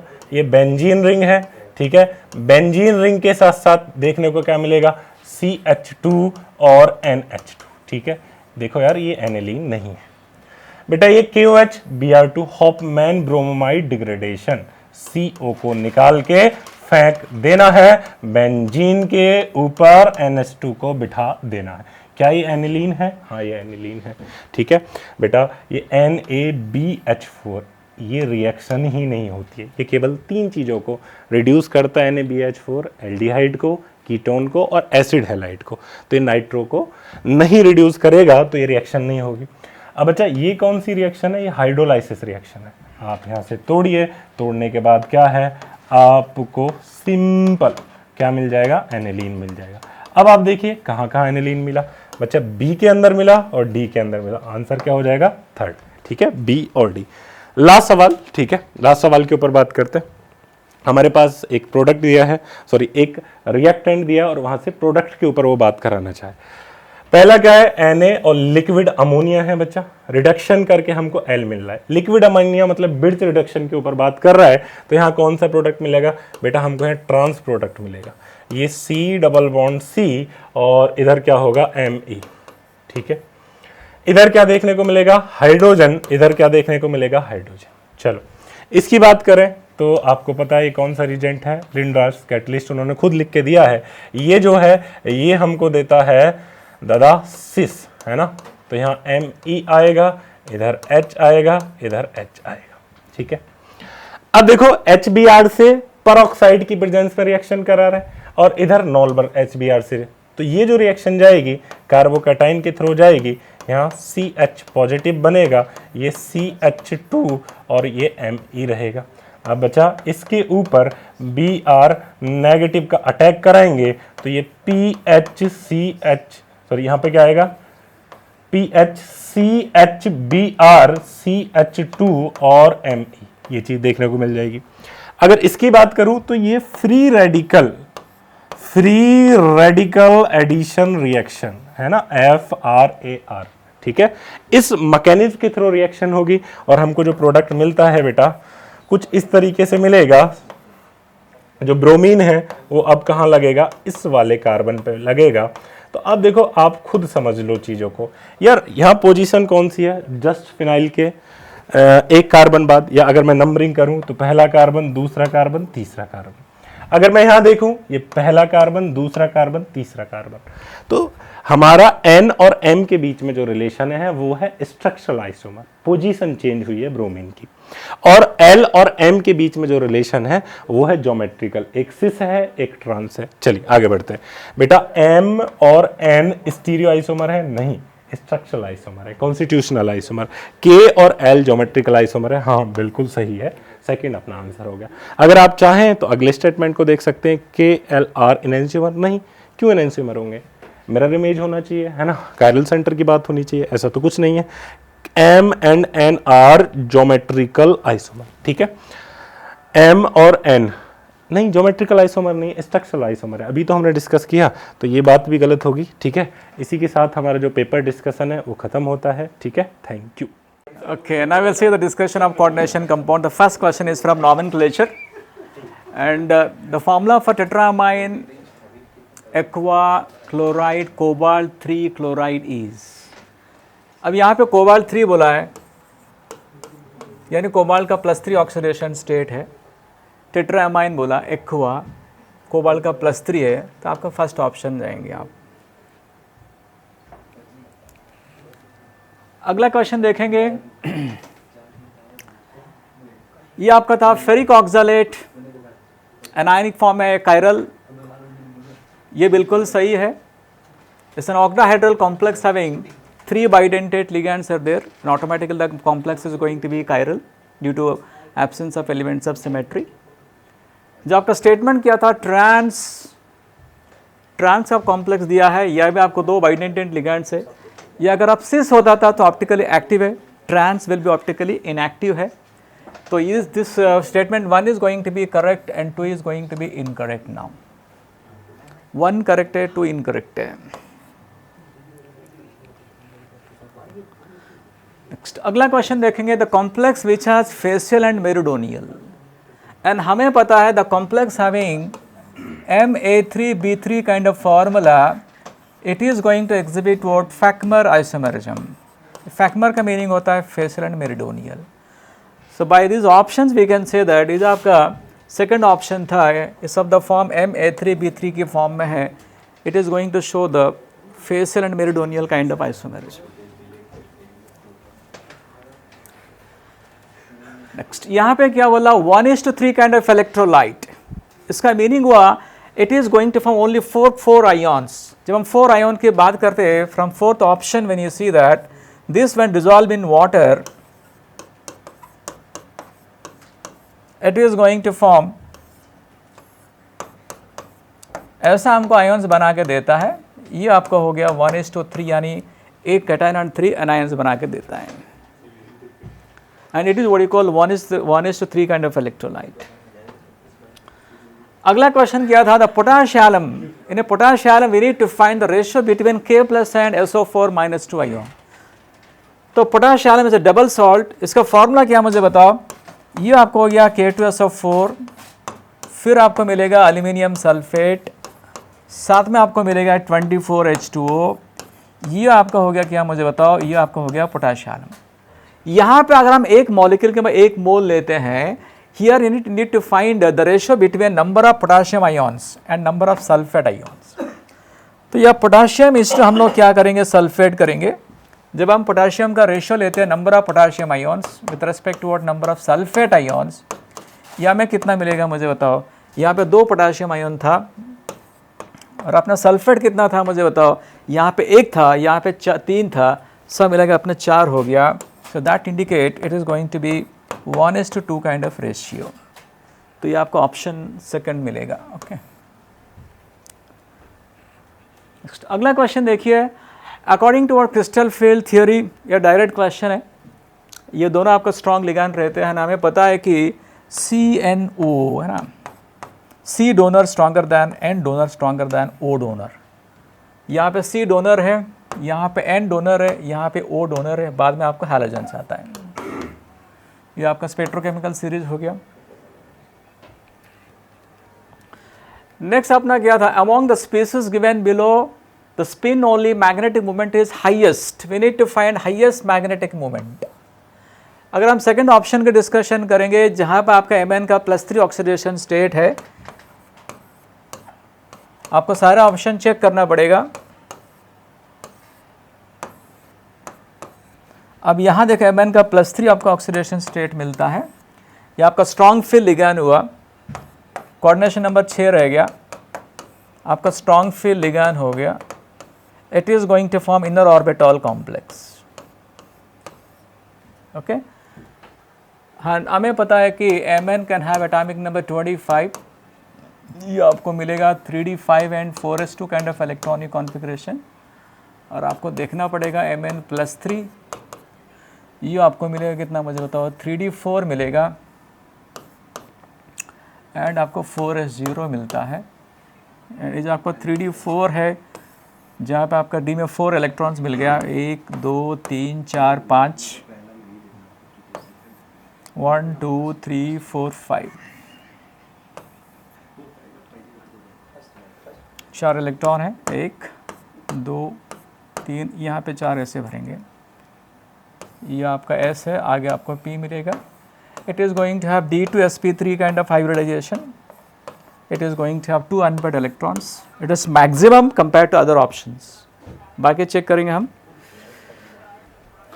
नेक्स्ट, हीटिंग NaCl विथ, ये क्वेश्चन था, question related to what practical inorganic chemistry है।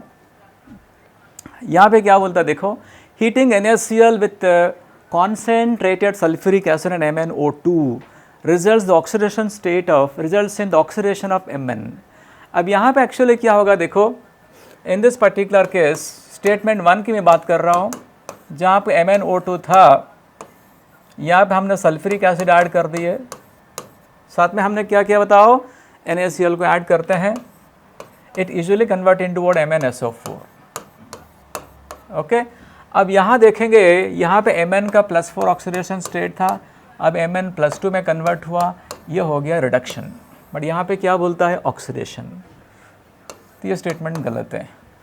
आगे क्या बोलता है, heating NaI with H2SO4 concentrated and MnO2 results reduction of Mn, ये बिल्कुल सही है। यहाँ पे क्या होता है, MnO2 usually convert into what, Mn+2 में कन्वर्ट होगा, तो यहाँ पे जो Mn+4 था, +4 convert into what, +2, +4 convert into what, +2, ये आपका बिल्कुल रिडक्शन हुआ, ये अपना क्या हुआ, रिडक्शन हुआ, तो आपका स्टेटमेंट 1 बिल्कुल इनकरेक्ट है, statement 2 is going to be correct. अगला question, these are the only questions of inorganic chemistry. बेटा मूव करते हैं अपन नेक्स्ट क्वेश्चन के लिए, और मेरे इंट्रोडक्शन की जरूरत नहीं, आप सब लोग मेरा नाम अच्छे से जानते ही होंगे, राइट है ना। तो चलिए अपन पी ब्लॉक के एक क्वेश्चन को अपन डिस्कस करते हैं करेक्ट स्टेट पे, राइट है ना। तो फर्स्ट है aluminium has the 5 valency orbital, right है ना, ये स्टेटमेंट बिल्कुल गलत है, लेकिन boron has a maximum covalency of 4। अब आपको ये बात पता होना चाहिए कि बोरान का जो हम पढ़ते हैं नॉर्मल वैलेंसी 3 होता है, लेकिन सवाल ये पूछा गया है कि मैक्सिमम वैलेंसी 4 होता है, तो आपको थोड़ा सा ध्यान से सुनना पड़ेगा। बोरान 1s2, ठीक है, 2s2 एंड 2p1, ठीक है, ये आपको पता है। ये जो इलेक्ट्रॉनिक कॉन्फ़िगरेशन है मेरे प्यारे बच्चों, ये इलेक्ट्रॉनिक कॉन्फ़िगरेशन जो होता है, ठीक है, ये ग्राउंड स्टेट में। अगर मैं इसके एक्साइटेड स्टेट की बात करूं, तो इसका एक्साइटेड 2s से 1 इलेक्ट्रॉन ट्रांसफर होगा, 2s1 2p2 हो जाएगा, बराबर है ना।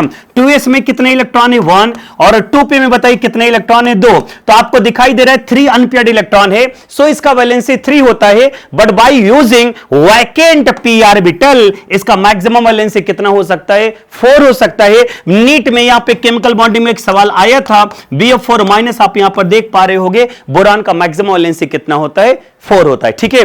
चलो मूव करते हैं पर नेक्स्ट क्वेश्चन के साइड में। Among the following option the correct trend in the electron gain enthalpy. देखो ये जो सवाल है वो पी ब्लॉक से भी रिलेट करता है और पीरियोडिक टेबल से भी रिलेट करता है, ठीक है। तो अगर अपन हाइड्रोजन की बात करें, फ्लोरीन, क्लोरीन, ब्रोमीन और बताओ क्या है, आयोडीन, ठीक है। इलेक्ट्रॉन गेन एंथैल्पी पूछा गया है, तो आपको ये बात पता होना चाहिए कि किसी भी ग्रुप पे ऊपर से नीचे चलने पर, बराबर है ना, किसी भी ग्रुप पे ऊपर से नीचे चलने पर इलेक्ट्रॉन एफिनिटी डिक्रीज होता है। लेकिन मेरे प्यारे बच्चों आपने पढ़ा होगा कि फ्लोरीन और क्लोरीन में एक्सेप्शनल केस होता है। सबसे ज्यादा अगर मैं बात करूं तो ये chlorine, then fluorine, then bromine और देन आयोडीन, ये आंसर आता है, बराबर है ना। अब ये आंसर क्यों आता है आपको पता होना चाहिए कि फ्लोरीन का साइज छोटा है, राइट है ना। देखो पीरियोडिक टेबल में फ्लोरीन सबसे ऊपर है, यहां पे 17 ग्रुप पे, तो फ्लोरीन का साइज छोटा है और छोटे से साइज में पूरे के पूरे इलेक्ट्रॉन ठूस ठूस करके भरे गए, राइट है ना। मतलब फ्लोरीन का एक तो साइज छोटा है, फ्लोरीन का साइज छोटा है, इलेक्ट्रॉन डेंसिटी ज्यादा है।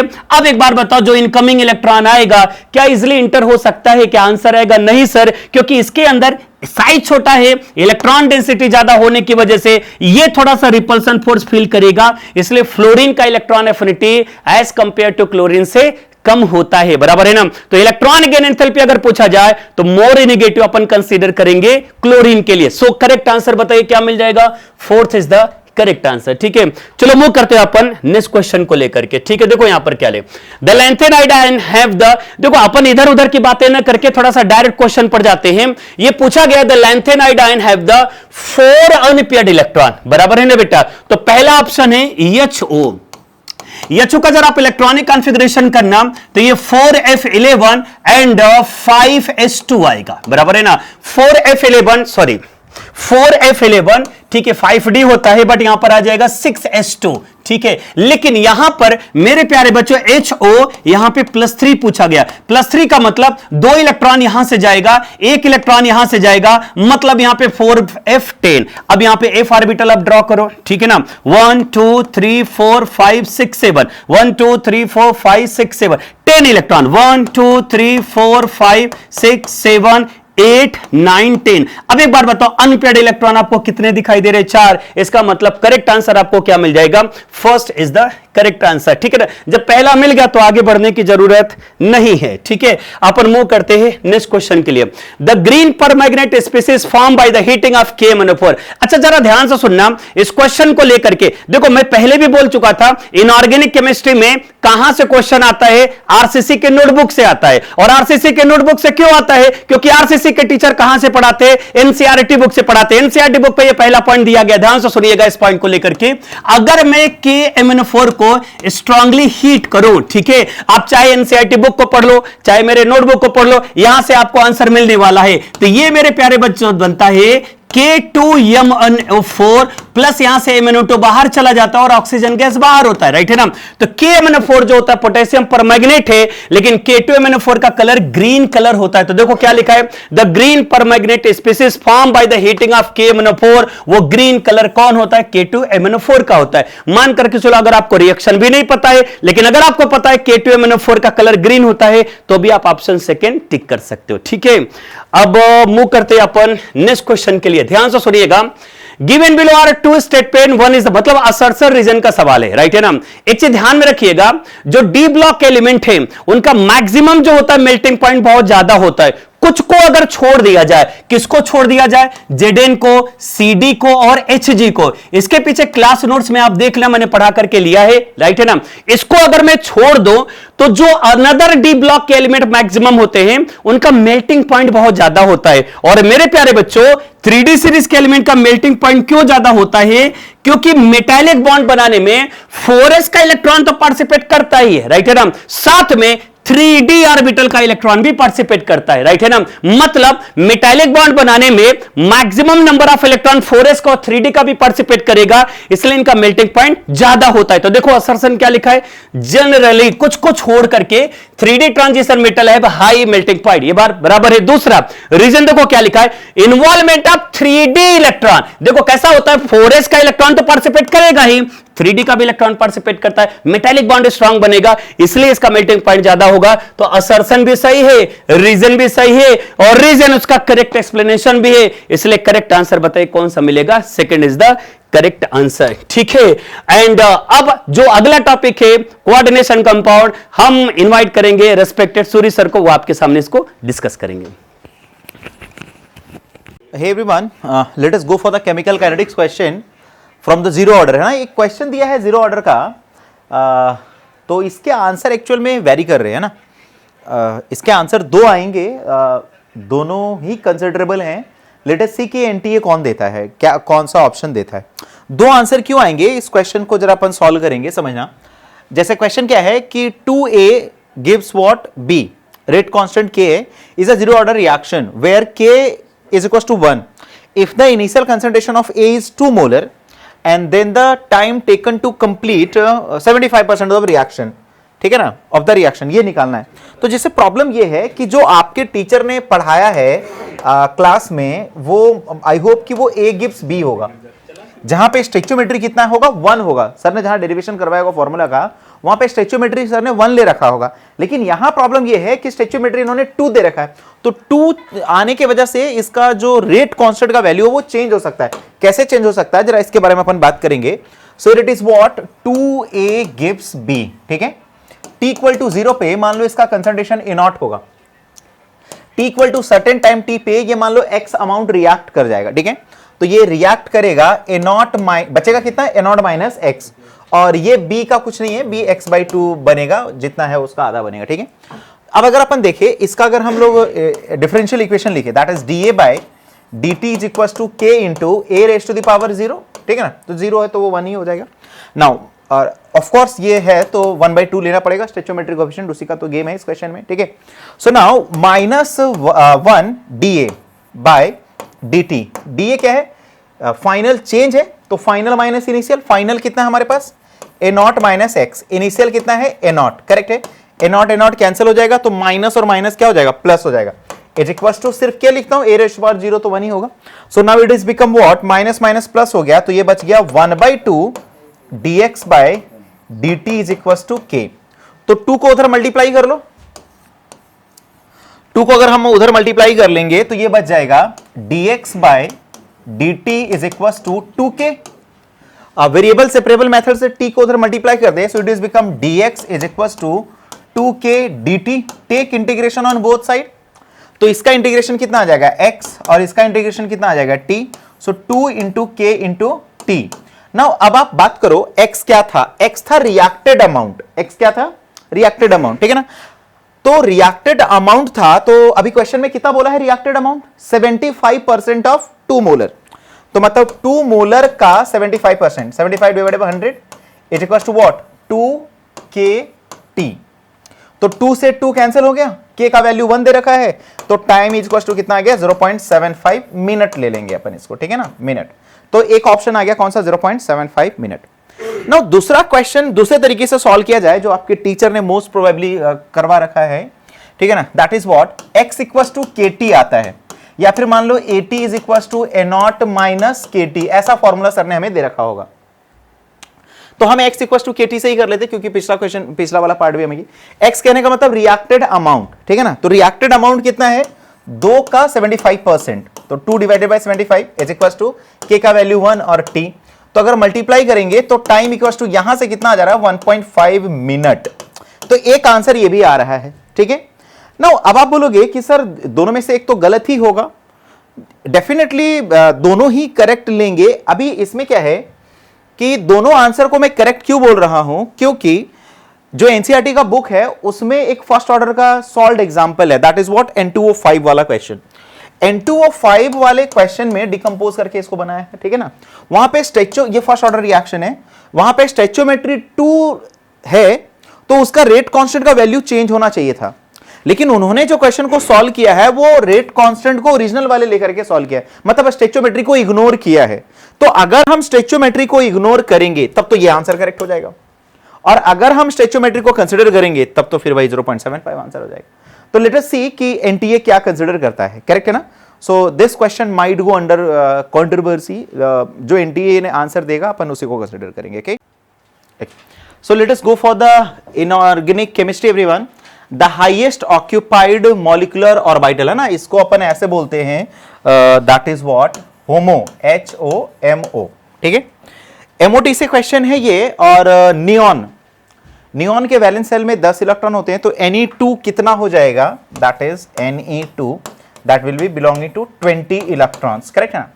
तो 20 इलेक्ट्रॉन्स के बारे में अगर हम बात करें, तो जो हमें इलेक्ट्रॉनिक कॉन्फ़िगरेशन पता है ना, मोर देन 18 वाला, ठीक है, 14 वाला, वो वाला इलेक्ट्रॉनिक कॉन्फ़िगरेशन लगेगा।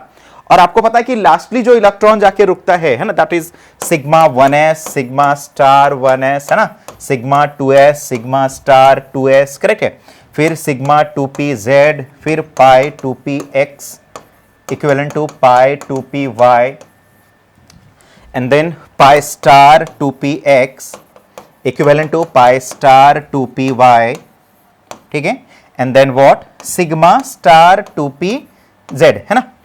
2 4 6 8 10 12 14 16 18 और 20, तो जो हाईएस्ट ऑक्यूपाइड है वो कौन सा है, सिग्मा स्टार 2pz, है ना। सो the answer is sigma star, yes ये तो सिग्मा 2p है, sigma star 2pz is this, ठीक है। सो answer goes to that. Next question है, आई होप ये क्वेश्चन आपने बहुत बार सॉल्व कर रखा होगा, PCl5, अरे ये तो बहुत बार आता है ना, sp3d हाइब्रिडाइजेशन जाएगा, और sp3d हाइब्रिडाइजेशन जाएगा तो क्या होगा, ट्राइगोनल बाई पिरामिडल ज्योमेट्री बनेगी, ठीक है। सो ट्राइगोनल बाई पिरामिडल, ठीक है। BRF5 है, तो इसके वैलेंस सेल में 7 इलेक्ट्रॉन होते हैं, तो 5 सिग्मा बॉन्ड बना हुआ है और एक लोन पेयर है, तो क्या बनेगा, 6 जाएगा टोटल स्टेरिक नंबर 6 होगा, तो sp3d2 बनेगा, करेक्ट है ना। और sp3d2 बनेगा और एक अगर लोन पेयर होगा तो स्क्वायर पिरामिडल जाना चाहिए, ठीक है, BRF5 का। अब BF4 का माइनस का जाएगा टेट्राहेड्रल, क्योंकि sp3 हाइब्रिडाइजेशन आएगा, तो एक का कौन सा, third, it is a third. BRF5 का फिर कौन सा, BRF5 का square pyramidal, that is fourth, और C का कौन सा, टेट्राहेड्रल, वेरी स्ट्रेटर 1। तो अभी NiCN कोऑर्डिनेशन केमिस्ट्री का अगर आप देखोगे, थोड़ा सा इसका जो ये निकालना होता है, क्या कहते हैं, बॉन्डिंग माइट भी डिफिकल्ट जा सकता है, तो आप यहां से अगर 3 निकाल ले तो चौथा बाय डिफॉल्ट आपका वहां पे जाएगा, ठीक है। चलो नेक्स्ट क्वेश्चन देखते हैं from the periodic table, correct है। The first ionisation enthalpy of oxygen is lower than that of nitrogen and fluorine, yes ये आप जानते हो, नाइट्रोजन से कम इसलिए होता है क्योंकि नाइट्रोजन का हाफ फील्ड इलेक्ट्रॉनिक कॉन्फ़िगरेशन होता है, करेक्ट है ना, क्या लिख रहा हूं, ठीक है, हियर इट इज, एक इलेक्ट्रॉन यहां पे होगा, और फ्लोरीन से कम क्यों होता है, क्योंकि उसका फ्लोरीन का इफेक्टिव न्यूक्लियर चार्ज ज्यादा होता है। यहीं पे रीजंस बोल रहा है कि the loss of an electron from oxygen leads to the stable half filled, yes है ना, क्योंकि ऑक्सीजन के पास क्या होता है, 2s2 2p4, तो 2p4 अगर अपन देखें, सो कुछ ऐसा होता है, अगर एक इलेक्ट्रॉन लॉस कर देता है ये, ठीक है, तो अगर ये लॉस करेगा तो half field stable electronic configuration बनाएगा, ठीक है ना, और स्टेबल इलेक्ट्रॉनिक कॉन्फ़िगरेशन बनाएगा तो डेफिनेटली इसका जो आयनाइजेशन एनर्जी होगा वो क्या होगा, कम होगा। तो ये पहला भी करेक्ट है, दूसरा भी करेक्ट है, और ये क्या है, करेक्ट एक्सप्लेनेशन भी है, ओके।